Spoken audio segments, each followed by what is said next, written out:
वर्ष 2026-27 मध्ये जर मेडिकल कॉलेजला ऍडमिशन घेताय तर एमबीबीएस बीडीएस चे रूल्स या ठिकाणी बदललेले आहे. बीडीएस साठी 1 वर्ष सर्व्हिस असणार आहे आणि एमबीबीएस फीस मध्ये या ठिकाणी काय 1,67,300 ही फिक्स करण्यात आलेली.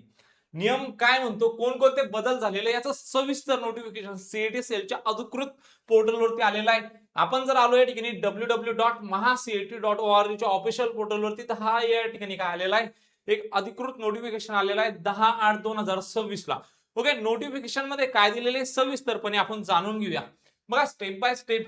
ओके, बघा बीडीएसच्या विद्यार्थ्यांसाठी महत्त्वाचा नियम घेण्यात आलेला आहे. ओके, नियम मध्ये काय दिले, government municipal corporation dental colleges मध्ये बीडीएस ऍडमिशन घेतलेल्या विद्यार्थ्यांना लागू इंटर्नशिप पूर्ण झाल्यानंतर 1 वर्ष कंपल्सरी सोशल रिस्पॉन्सिबिलिटी सर्व्हिस करावी लागेल.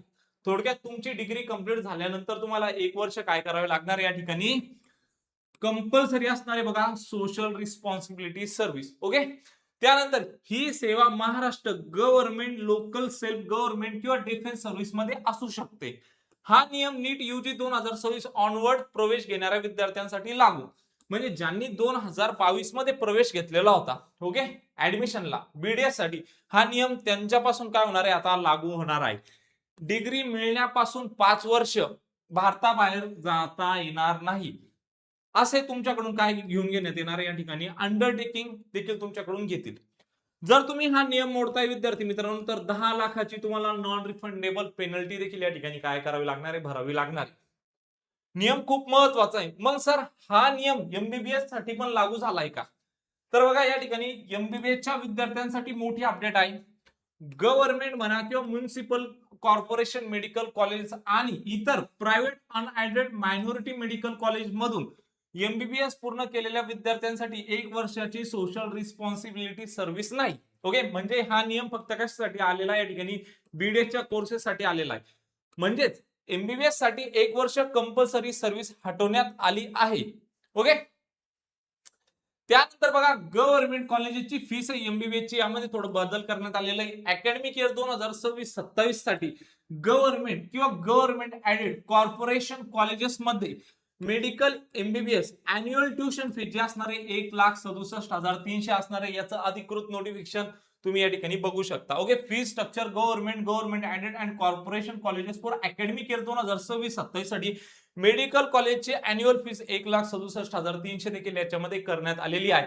तर अशी अधिकृत नोटिफिकेशन सीईटी सेलच्या पोर्टलवरती आलेली होती. ओके, एक महत्वाची गोष्ट अशी, या नोटीस मध्ये स्कॉलरशिप बंद केली किंवा कॉलेजेसमध्ये स्कॉलरशिप मिळणार नाही असे कुठेही म्हटलेले नाही. ही नोटीस नीट यूजी 2026 इन्फॉर्मेशन ब्रोचरच्या भाग म्हणून एक लागू करण्यात आलेली आहे. ओके, ते ब्रोचर मध्ये थोडक्यात दिलेलं होतं, त्याचं एक लागू करण्यात या ठिकाणी काय करण्यात आली, लागू झालेली आहे. ओके, म्हणजे थोडक्यात या ठिकाणी बीडीएस 1 वर्ष कंपल्सरी सर्व्हिस असणार आहे, प्लस 5 वर्ष तुम्हाला इंडिया सोडता येणार नाही. तुमच्याकडून अंडरटेकिंग या ठिकाणी घेतलं जाईल. जर सोडताय तर 10 लाखाची पेनल्टी लागणार. एमबीबीएस साठी 1 वर्ष सोशल रिस्पॉन्सिबिलिटी सर्व्हिस नाही आणि government MBBS annual tuition fees 1,67,300 या ठिकाणी करण्यात आलेली. थोडक्यात या नोटीस मध्ये असं दिलेलं होतं. आणखीन एक अधिकृत नोटिफिकेशन सीईटी सेल वरती आलेलं आहे, आपल्या दुसऱ्या चॅनल वरती अपलोड करण्यात आलेले. हे जर तुम्हाला व्हिडिओ पाहायचा असेल तर लगेच व्हॉट्सअप करून जॉईन करून घ्या. याचा अधिकृत जे व्हिडिओ आहे आपण आपल्या व्हॉट्सअप ग्रुपवरती देण्यात आलेला आहे. ओके, त्यासोबत जर तुम्ही छत्रपती संभाजीनगरवरून असाल, जर आमच्या ऑफिसला देखील अजून व्हिजिट केलं नसेल तर तुम्ही व्हिजिट करू शकता. तुमची काउन्सिलिंग आमच्या सोबत करू शकता किंवा संपूर्ण महाराष्ट्रामध्ये भरपूर सारी मुलं आपल्यासोबत जॉईन होत आहे. पुणे म्हणा, मुंबई म्हणा, विशेष कल्याणवरून खूप जास्त मुलं आहे, नाशिक म्हणा, ओके, अमरावती, अकोला, विदर्भ या रिजन मधून खूप सारी मुलं आहे, पुण्यावरून भरपूर सारी मुलं आहे. जर तुम्हाला आमच्यासोबत जॉईन करायचं असेल तर ऑनलाईन मध्ये तुम्ही जॉईन करू शकता किंवा ऑफलाईन तुम्ही आमच्या सेंटरला येऊन जॉईन करू शकता. फॉर्म भरल्यापासून तर कॉलेजमध्ये प्रवेश मिळण्यापर्यंत संपूर्ण प्रोसिजर जी असते ती नेक्स्ट स्टेप अकॅडमी करून देते. जिथं पुढे जॉईन करणार असाल त्या लोकांना सविस्तर विचारा. तुम्ही आमचा फॉर्म भरण्यापासून तर कॉलेजमध्ये प्रवेश मिळण्यापर्यंत संपूर्ण प्रोसिजर तुमच्या हाताने करून देणार का? अहो, तुम्ही या प्रोसेस मध्ये नवीन आहे, जर तुमच्याकडून जर एक मिस्टेक होते तर तुमचं या ठिकाणी शैक्षणिक वर्ष काय होऊ शकतो, खराब होऊ शकतो. दिलेली माहिती जर आवडली असेल तर चॅनलला सबस्क्राईब करायचं, व्हिडिओला लाईक करायचं, तुमच्या मित्रांना शेअर करायचं. भेटूया अशाच एक मोर इन्फॉर्मेटिव्ह व्हिडिओ मध्ये. तोपर्यंत धन्यवाद.